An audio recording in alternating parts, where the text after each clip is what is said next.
Традиционално, последенот на локалните избори, гостин во Дневникот на ТВМ, кандидатот на кој довербата му ја дале најголемиот дел од граѓаните, Јован Стојановски, новиот градоначалник на Охрид, е во студиото на телевизија ТВМ. Добре дојдовте, господине Стојановски. Дозволете на самиот почеток да ви ја честитам победата и да ви посакам успешна работа во наредниве 4 години.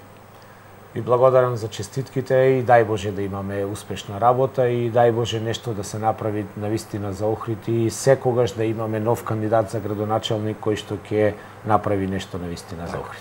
Имавме можност пред малку преку прилогот кој го изработија моите колешки да ја видиме атмосферата и во секој случај ја слушнавме и вашата изјава, емоциите слегна, впечатоците, како сега се чувствувате кога се заврши?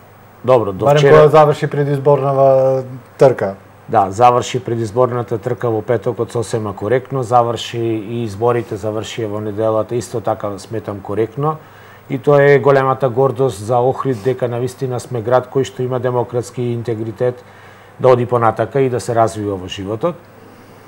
А сметам дека тоа што беше до вчера, ние веќе сме го добиле мандатот од граѓаните и ние наскоро и ќе го добиеме и официјално, формално ќе го добиеме мандатот и во тој момент ние веќе мора да постанеме кандидати на односно градоначалник на сите граѓани на Охрид. Така, ја спомнавте коректноста, дали против кандидатите, ви ја честитаа победата?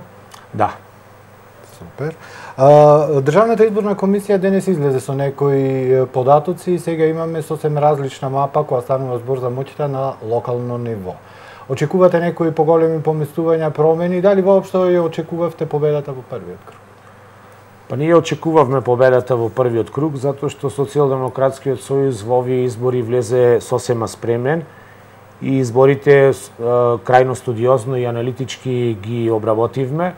И ние испоред рейтинзите кои што беа направени во очи изборите, знаевме отприлика колку ќе биде и разликата во гласовите, знаевме во кои средини сме послаби, во кои средини треба повеќе да работиме со граѓаните, повеќе да имаме пристап кон граѓаните, да му образложиме програмата, така да резултатот не изненади премногу, меѓутоа секогаш постои тоа една возбуда во нас се додека и навистина она што сме го утврдиле во рейтинзите, во анализите и практично не се докажите. Така. Колку е охрабрување, колку е товар, граѓаните од вас очекуваат сега и суштинска реализација и остварување на дадените ветувања? Видите, значи и во 2013 година она што се случи огромната победа на ДПМН во однос на СДСМ и оваа 2017 година, значи веќе според наредниот мандат, покажува дека граѓаните имаат големи очекувања.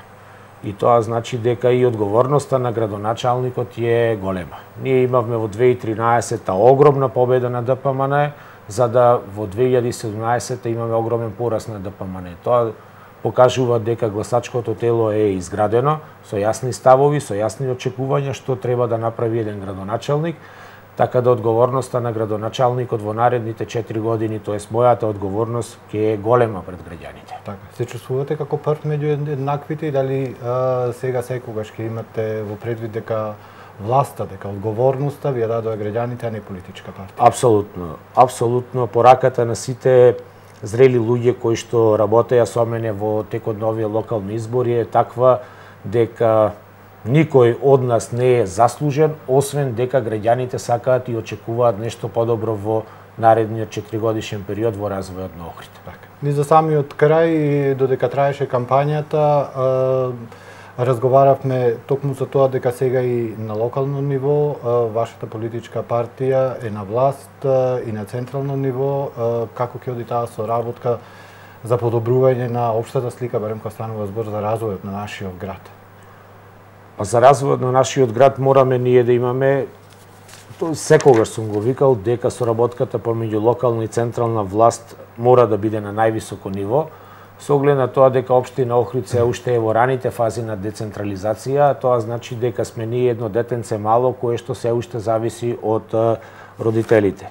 За да се развива добро, детето треба да соработува со централната власт и наша основна задача како локална власт е да соработуваме со централната власт, меѓутоа секогаш да настапуваме и да истапуваме пред нив со издржани, со готови проекти, за да може веднаш да се пристапи кон реализација на тие проекти. Задачата на локалната власт е да ги изработи добро проектите и јасно да му покаже на централната власт што таа треба да направи. Ви благодарам за гостувањето во Дневникот на ТВМ телевизија, уште еднаш честитки и успешна работа. Ви благодарам и вас, и благодарам и на сите граѓани кои што ја изразија довербата кон Социјалдемократскиот сојуз и она што го најавив, јас ќе се трудам да го остварувам, а тоа е дека градоначалникот во наредниот 4-годишен период мора да биде насочен кон сите граѓани без разлика на нивната партиска припадност. Така.